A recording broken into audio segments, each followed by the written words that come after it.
President, and what the good doctor does for all of us. We just had a meeting of the Ways and Means Committee and trying to take a look at our budgets and the things that we're going to have to wrestle with during this period of sacrifice. And I just want you to know the topics that you have just discussed, that no matter what happens, unless we invest in our young people, especially those that come from communities that don't offer the best economic opportunities, if they caught up with America, we still would be behind.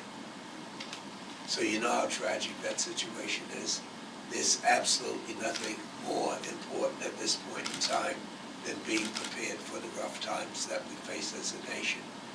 But as we see what is happening around the country, Dan, I just want you to know that we still are part of the greatest and the strongest and the richest country in the entire world.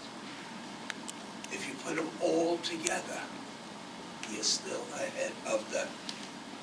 And so when people talk about sacrifice, you should always remember this is not a poor country. And why the attacks would be on the unions and the working people is something that you should leave here thinking as to whether or not there was a meeting somewhere, someplace, where they decided that we were the ones that were going to be sacrificed.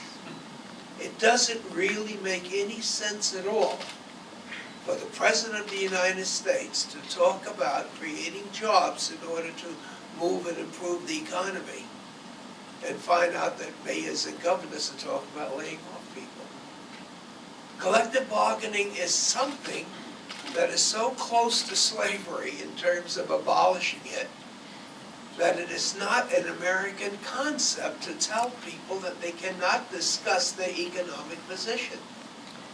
And there's no way to include a pension or a health benefit with the fiscal crisis our nation is facing.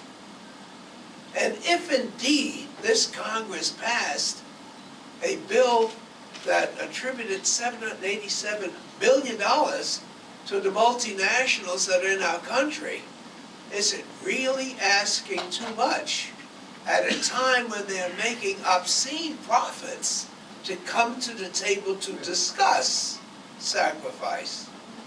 And so I know that we're going to feel a lot of pain, and your Congressional Black Caucus will be there to make certain that there's some equity even in the discussion. But in New York, they have a certain expression called chutzpah.